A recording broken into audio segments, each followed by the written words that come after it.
বানাবো ফুলকপির পাকোড়া। আমি একটি ফুলকপি রেগুলার কাট করে কেটে নিয়েছি আর পাতিলে পর্যাপ্ত পরিমাণ পানি দিয়ে বলক উঠলে দিয়ে দিব 1 টেবিল চামচ লবণ। ফুলকপিগুলো দিয়ে জাস্ট আমি 2 মিনিট রেখে পানি ঝরিয়ে ঠান্ডা করে নেব।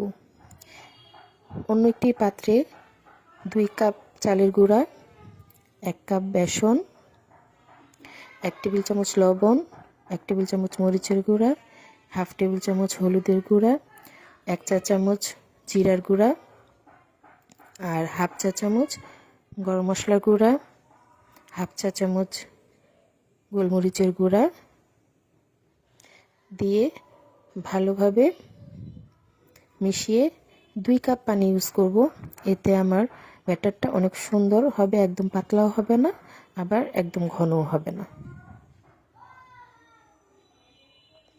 আপনারা অনেকে ডিম ইউজ করতে চান, সেক্ষেত্রে পারবেন, কারণ ডিম দিলে ক্রিসপিটা একটু কম হবে, সফট হবে। যারা যদি বাসায় যদি বয়স্ক মানুষ থাকে তাদের জন্য আপনারা এটার মধ্যে একটা ডিম দিয়ে দিতে পারেন, তাহলে তারাও খেতে পারবে। আমি 1 চা চামচ আদা রসুন বাটা ইউজ করেছি।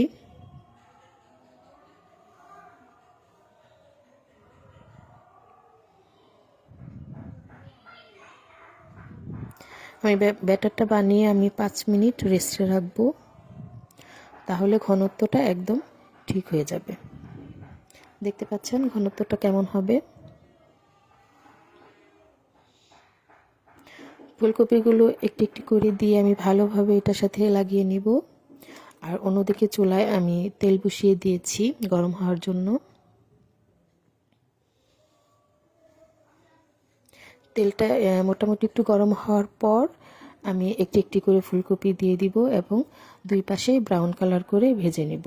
যেহেতু ফুলকপিটা হাফ সিদ্ধ করাই আছে আর একদম বেশি সিদ্ধ হওয়ারও প্রয়োজন নেই, চুলার আঁচটা থাকবে মিডিয়াম। যার যেমন পছন্দ, অনেকে একদম বেশি গোল্ডেন কালার করে খেতে পছন্দ করেন, আবার অনেকে একটু লাইট কালার খেতে ভালোবাসেন।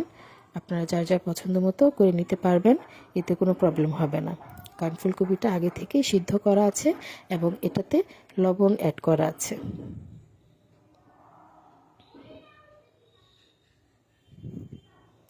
আমি পরের বার যেটা দিয়েছি সেখানে কিছু ব্যাটার বেঁচে গিয়েছিল, আমি চামচ দিয়ে এগুলোর গায়ে ভালোভাবে লাগিয়ে দিয়েছি কড়াইতে দেওয়ার পর। হয়ে গেছে আমার ফুলকপির পাকোড়া। ধন্যবাদ। আসসালামু আলাইকুম।